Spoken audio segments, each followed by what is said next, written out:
இந்த வீடியோவில் நம்ம என்ன பார்க்க போகிறோம்னா என்விரான்மெண்ட்னா இது ஒரு கரண்ட் அஃபேர்ஸாக கிடையாது. இது ஒரு ஜென்ரல் டாபிக். நம்மளை சுற்றி இருக்கக்கூடிய மக்கள் எப்படி இருக்காங்க அப்படிங்கிறதுக்கான ஒரு அவேர்னஸ் வீடியோன்னு கூட சொல்லிக்கலாம். இது எதுக்காக நான் கொண்டு வரேன்னா, இப்போது ஒரு 4 பேர் இருக்கோம், ஒரு 5 பேர் இருக்கோம் அப்படின்னா 3 பேர் 4 பேர் வந்து ஒரு விதமாக இருக்காங்கன்னா, அந்த 5வது மக்களும் அந்த 4 பேர் வந்து 4 பேர்த்தால் இன்ஃப்ளூயன்ஸ் ஆகி அதே மாதிரி தான் மாற போகிறாங்க. ஸோ அதுக்கான ஒரு சின்ன அவேர்னஸ் வீடியோ தான் நான் அதை கொடுக்கலான்னு நினச்சேன்.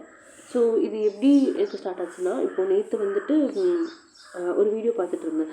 அதில் வந்து பார்த்தோம் அப்படின்னா 4 பேர் இருக்காங்க, ஓகேங்களா. அந்த 4 பேரில் வந்துட்டு 3 பேருக்கு வந்து வேலை கிடச்சிருச்சு, ஒருத்தருக்கு வந்து வேலை கிடைக்கல, ஓகேவா. இவங்க எல்லாமே வந்து ஃபாரின் நேஷன்ஸில் ஒர்க் பண்ணிகிட்டு இருக்காங்க.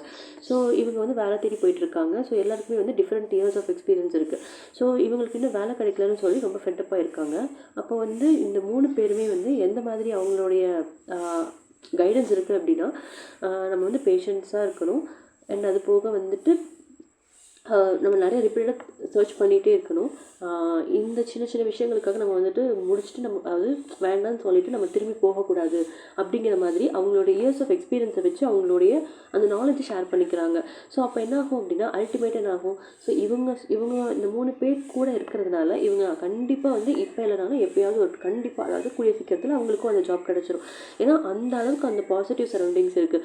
அது மட்டும் இல்லாமல் ஸ்பெசிஃபிக்காக அவங்க வந்து அந்த வீடியோவில் ஒருத்தவங்க சொல்கிறாங்க, அதாவது இந்த மாதிரி ஒர்க் கேட்டதாக கிடைக்கும், பேஷன்ஸாக தான் இருக்கணும், அண்ட் ரிப்பீட்டடாக சர்ச் பண்ணிகிட்டே இருக்கணும், ஃபெட்டப் ஆகக்கூடாது. ஸோ நம்ம இப்போ அவங்க வந்து லைக் ஐடியில் அப்ளை பண்ணுறாங்கன்னா திருப்பி நம்ம வந்து ரெஸ்யூம் அனுப்பணும். இல்லை வேறு என்னென்ன சோர்ஸஸ்லாம் இருக்குது, லிங்க்டின் வயா இந்த மாதிரி நிறைய இருக்குது. ஸோ இந்த மாதிரி சொல்லக்கூடிய சரௌண்டிங்ஸ் உனக்கு இருக்குங்கிறதே நீ வந்துட்டு ஒரு பெரிய பிளஸ்டாக வச்சுக்கணும் அப்படின்னு சொல்கிறாங்க. ஸோ அந்த ஸ்டார்டிங் பாயிண்ட்டை வச்சு தான் நான் இதை சொல்ல வரேன். அதாவது இப்போ உங்களோட என்விரான்மெண்ட் வந்து சுற்றி நம்ம எப்படி வேணால் இருக்கலாம். ஆனால் அந்த குறிப்பிட்ட ஒரு க்ளோஸ்டு சர்க்கிள் மக்கள் வந்து உங்களுக்கு பாசிட்டிவாக நினைக்கிறாங்க, பாசிட்டிவாக உங்ககிட்ட பேசிகிட்டு இருக்காங்க அப்படின்னா, ஸோ யூ ஆர் பிளெஸ்டு தான். ஸோ அப்போ என்ன பண்ணணும், அந்த விஷயத்தை நீங்கள் வந்து எடுத்து அடுத்த லெவலுக்கு என்ன கொண்டு போகலாம் அப்படிங்கிறத நீங்கள் மூவ் ஆன் பண்ணி கொண்டு போகணும். இல்லை நெகட்டிவாக தான் பேசுகிறாங்க அப்படின்னா இருந்துட்டு போகட்டும். ஆனால் இப்போ உங்களுக்கு இந்த வீடியோனால உங்களுக்கு ஒரு அவேர்னஸ் லைட்டாக கிடச்சிருந்துருக்கலாம். அப்போது எங்கெங்கெல்லாம் உங்களுக்கு சின்ன சின்ன பாசிட்டிவ் இருக்கோ அதை மட்டும் நீங்கள் எடுத்துகிட்டு நீங்கள் அந்த ப்ரிப்பரேஷன் இல்லை என்ன ஜாப் அப்ளை பண்ணுறீங்களோ அதுக்கான நோக்கத்தை கொண்டு போகலாம். ஸோ அப்போது சரௌண்டிங்ஸுங்கிறது ரொம்ப ரொம்ப ரொம்ப இம்பார்ட்டண்ட்டு. இப்போ நம்ம மட்டும் மோட்டிவேஷனாக இருக்கோம், மற்றவங்க சுற்றி இருக்கிறவங்க எல்லாம் டல்லாக இருக்காங்க, நான் படிப்பேன் அப்படின்னா பெட்ரு தான். ஆனால் அது வந்து என்னாகும், கொஞ்சம் நாளில் நம்மளை வந்துட்டு ஃபெட்டப் ஆயிடுச்சுன்னா அது ஒரு காரணியாக தான் இருக்கும். ஸோ அதனால் என்ன சொல்ல வரேன்னா, உங்களோட என்விரான்மெண்ட்டை சுற்றி பாருங்கள், நல்லா இருக்கா, ஓகே நம்ம பாசிட்டிவாக தான் என்விரான்மெண்ட்டில் தான் இருக்கோமா, இல்லை நெகட்டிவ் என்விரான்மெண்ட்டில் இருந்தோம் அப்படின்னா அதுலேருந்து நம்ம எப்படி வெளியில் வந்து பாசிட்டிவ் என்விரான்மெண்ட்குள்ளே போகணும் அப்படிங்கிறத பாருங்கள். ஸோ அப்போ சின்னதாக வந்து நோட் பண்ண ஆரம்பிங்க. உங்களை சுற்றி இருக்கிறவங்க உங்களை பற்றி என்ன நினைக்கிறாங்க, நீங்கள் என்ன நினைக்கிறீங்க, ஏன்னா உங்களோட என்விரான்மெண்ட் மக்கள் வந்து அவங்களோட கோலுக்கு எப்படி போயிட்டுருக்காங்க அப்படிங்கிற மாதிரி பாருங்கள். மேபி இப்போ நான் வந்து என்ன சொல்ல வரேன்னா, உங்கள் கூட பக்கத்துலேயே இருக்கிறவங்க வந்து எல்லாருமே ஒரே மாதிரி மைண்டாக இருக்க மாட்டாங்க. இப்போ நீங்கள் வந்து இப்போ பார்த்தோன்னா, இப்போ நம்ம ஒர்க் பண்ணுறோன்னா ஒர்க் பிளேஸஸில் ஒரு மாதிரி நம்மளுக்கு வந்துட்டு ஒப்பீனியன்ஸ் இருக்கும். அதுவே வந்துட்டு நம்மளோட சின்ன வயசுலேருந்து சைல்ட்ஹுட்லேருந்து ஃப்ரெண்ட்ஸாக இருக்கிறவங்க கிட்ட வந்து ஒரு ஒப்பீனியன் இருக்கும், ஓகேவா. ஏன்னா அண்ட் அது போக வந்து பேரண்ட்ஸ் கிட்ட ஒரு ஒப்பீனியன் இருக்கும். ஸோ அப்போ நம்ம வந்து மெஜாரிட்டியாக என்ன பண்ணணும் அப்படின்னா, பாசிட்டிவ் ஒப்பீனியன்ஸ் எடுத்துக்கணும், ஓகேவா.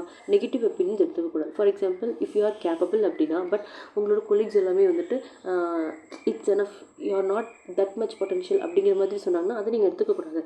உங்களுக்கு தெரியும், ஏன்னா your friends and family members no your failures and success, கரெக்டாக. அப்போ வந்து அந்த எங்கே பாசிட்டிவாக இருக்கோ அதை தான் எடுத்துக்கணும், ஓகேவா. ஸோ அதுதான் நான் இங்கே சொல்ல வரேன். அப்போ உங்கள் என்விரான்மெண்ட் எப்படி இருக்குன்னு பாருங்கள். நெகட்டிவாக இருக்குது அப்படின்னா யாராக இருந்தாலுமே அதை வந்துட்டு நீங்கள் வந்து லெஃப்ட் அவுட் பண்ணிவிட்டு திருப்பி நீங்கள் வந்து பாசிட்டிவ் என்விரான்மெண்ட்டை நோக்கி போகணும். இல்லை நீங்கள் பாசிட்டிவாக இருக்குது அப்படின்னா அந்த பாசிட்டிவ் என்விரான்மெண்ட்டை நினச்சி கிரேட்ஃபுல்லாக ஆகிட்டு திருப்பி நீங்கள் அதை வச்சு எப்படி யூட்டிலைஸ் பண்ணி நீங்கள் நெக்ஸ்ட் லெவல் போகணும் அப்படிங்கிறது பாருங்கள். Because regret is more painful. இது இப்போ தெரியாது, பட் எப்பவுமே அது வந்து பின்னாடி தெரிய வரும். ஸோ அதனால் ரெக்ரெட் ஆஃப் அந்த பெயின் ஆஃப் ரெக்ரெட் அப்படிங்கிறது வந்து ரொம்ப ரொம்ப அதிகம் தேன் த பெயின் ஆஃப் டிசிப்ளின், ஓகேவா. இப்போ அந்த பெயின் ஆஃப் டிசிப்ளின் ரொம்ப கஷ்டமாக இருக்க மாதிரி இருக்கும், பட் 10 years லேட்டர் அது வந்து அவ்வளோ வந்து ஒரு இனிமையான ஒரு சுகமாக இருக்கும். ஆனால் அந்த ரெக்ரெட் அப்படிங்கிறது வந்து நம்மளே வந்து நம்மளை தின்றும், அந்த மாதிரி ஒரு விஷயங்கள் இருக்குது இல்லையா. ஸோ அதனால் அந்த என்விரான்மெண்ட்டை பாருங்கள். ஸோ என்விரான்மெண்ட்ங்கிறது ரொம்ப ரொம்ப இம்பார்ட்டண்ட்டு. ஏன் இதை வந்து நான் இந்த டைமில் சொல்ல வரேன்னா, பிகாஸ் ஐ ஃபீல் ரொம்ப ஒரு நல்ல விஷயமா நான் நினச்சேன். ஏன்னு கேட்டால் ஒரு அரௌண்ட் ஒரு 1-2 வீக்ஸ் வந்துட்டு ஒரு கன்ஃப்யூஸ்டு ஸ்டேட் ஆஃப் மைண்ட் இருக்கிறப்போ நம்மளை சுற்றி இருக்கிற சரௌண்டிங்ஸ் என்ன ஆகும்னா அது தன்னை போல் வந்து அந்த யூனிவர்ஸே நமக்கு ஹெல்ப் பண்ணுற மாதிரி தன்னை போல் வந்து இது இது பண்ணு, இது கரெக்டாக தான் இருக்குது, இது உன்னால் முடியும் அப்படிங்கிற மாதிரி ஒரு சில விஷயங்கள் சொல்கிறப்போ பட் வைக்கான் நம்மளை பிலீவ் பண்ண முடியாது. இத்தனை பேர் ஒரு 4-5 பேர் வந்து சொல்கிறாங்க, ஒரு பாசிட்டிவாக ஒரே மாதிரி சொல்கிறாங்க அப்படிங்கிறப்போ நீங்கள் ஏன் அதை வந்து இது பண்ண முடியாது? பாசிட்டிவாக சொல்கிறப்போ அதை ஏன் எடுத்து நடத்தி காட்ட முடியாதுங்கிற ஒரு தாட் வரும் இல்லையா? ஸோ இதுக்கெல்லாம் காரணம் யார்? நம்மளை சுற்றி இருக்கக்கூடிய positive peoples and positive attitude and environment தான். ஸோ அந்த காரணிகளுக்குள்ளே நீங்கள் இருக்கீங்களா அப்படிங்கிறத அடிக்கடி வந்து செக் பண்ணிகிட்டே இருங்க. அண்ட் இட்ஸ் ஆல் எனஃப் தான். அது இருந்தாலே கண்டிப்பாக உங்களோட நெக்ஸ்ட் லெவலில் கொண்டு போய் விட்டுரும். ஓகேவா?